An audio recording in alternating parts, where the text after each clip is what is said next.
अस्सलाम वालेकुम viewers, you are listening to Jawad Islam. इस वीडियो में हम एसोसिएशन की जो दो टाइप्स हैं हमारे पास, कंपोजिशन और एग्रीगेशन। टाइप्स बोल रहे हैं मतलब कि एसोसिएशन में ही वो आती हैं।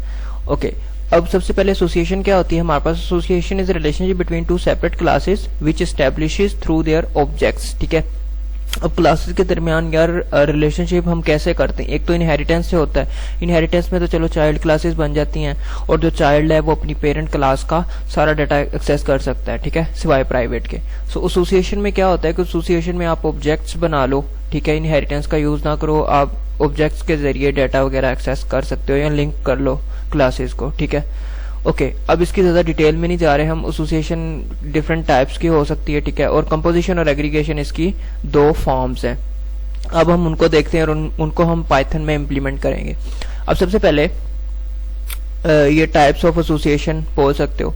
अब इनमें जो मेन डिफरेंस है, the primary difference between aggregation and composition is that aggregation implicit a relationship where the child can exist independently of the parent. ठीक है, अब यहाँ पे होता क्या है कि एग्रीगेशन के अंदर जो चाइल्ड है ना वो अपने पेरेंट के बगैर रह सकता है। समझ लें, वो चाइल्ड ऑब्जेक्ट जो है वो अपने पेरेंट ऑब्जेक्ट के बगैर रह सकता है। लेकिन कंपोजिशन में जो चाइल्ड ऑब्जेक्ट है वो पेरेंट ऑब्जेक्ट के बगैर नहीं रह सकता। ठीक है, अगर आप पेरेंट को डिलीट करोगे तो चाइल्ड डिलीट हो जाएगा। कंपोजिशन में ऐसा होता है, ठीक है। ओके, अब कंपोजिशन स्ट्रॉन्ग एसोसिएशन बोलते हैं और एग्रीगेशन को हम वीक एसोसिएशन बोलते हैं। कंपोजिशन को हम पार्ट ऑफ बोल सकते हैं और एग्रीगेशन को हम हैज ए बोलते हैं।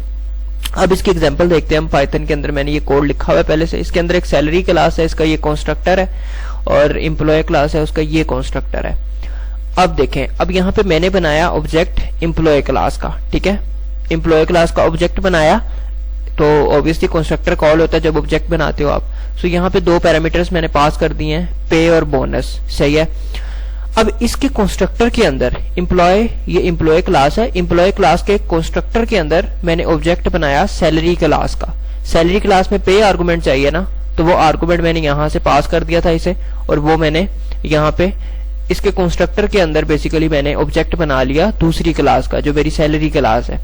सो इसको हम बोलते हैं कंपोजिशन। ठीक है, कंपोजिशन कैसे बोलते हैं? क्योंकि अगर मैं ये ऑब्जेक्ट जो है एम्प्लॉय, ये पेरेंट है ना बेसिकली, इसको हम पेरेंट बोलेंगे सैलरी का। सो अगर ये वाला ऑब्जेक्ट मैं डिलीट करता हूं तो ये जो सैलरी का ऑब्जेक्ट जो हमने इसके कंस्ट्रक्टर के अंदर बनाया, ये वाला ऑब्जेक्ट, ये ऑटोमेटिकली डिलीट हो जाएगा।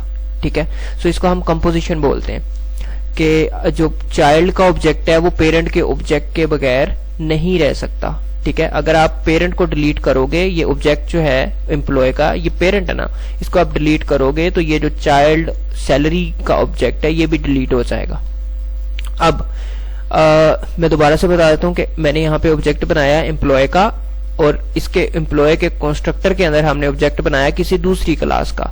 सो अब हम क्या करेंगे, अगर हम ये वाला ऑब्जेक्ट डिलीट करेंगे तो ये वाला ऑब्जेक्ट भी ऑटोमेटिकली डिलीट हो जाएगा। ठीक है, सो इसको हम कंपोजिशन बोलते हैं। अब एग्रीगेशन में क्या होता है? एग्रीगेशन में हम एक अलग ऑब्जेक्ट बनाते हैं, object salary for example, salary, और इसके अंदर मैं इसके अंदर पे देना था तो पे मैंने 400 पास कर दिया, और यहाँ पे मैं ऑब्जेक्ट पास कर देता हूँ, ठीक है, ओबीजे सैलरी, और यहाँ पे को आप रीनेम कर दो ऑब्जेक्ट के नाम से, ठीक है, और यहाँ पे आप इसको ऑब्जेक्ट दे दो ओबीजे।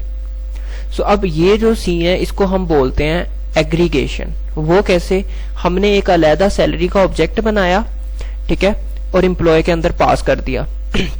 अब अगर मैं एम्प्लॉय का ऑब्जेक्ट डिलीट कर देता हूं ना, तो सैलरी का ये जो ऑब्जेक्ट हमने पास किया वो रहेगा, क्योंकि वो हमने अलग से बनाया हुआ है। सो इंडिविजुअली ये ऑब्जेक्ट जो है सैलरी का ये रह सकता है, ठीक है, ये इंडिपेंडेंट है ऑफ इट्स पेरेंट। ओके, सो इसको हम बोलते हैं एग्रीगेशन। फॉर एग्जाम्पल अब होगा क्या कि अगर मैं इसे रन कर देता हूं, सो ये कुछ आ रहे हैं नंबर्स जो भी हैं। सो खैर मतलब सिंपल यही था कि यार अगर हम ऑब्जेक्ट अलग से बना के पास करते हैं तो वो एग्जिस्ट कर सकता है। सो यही बेसिक डिफरेंस था इसके अंदर।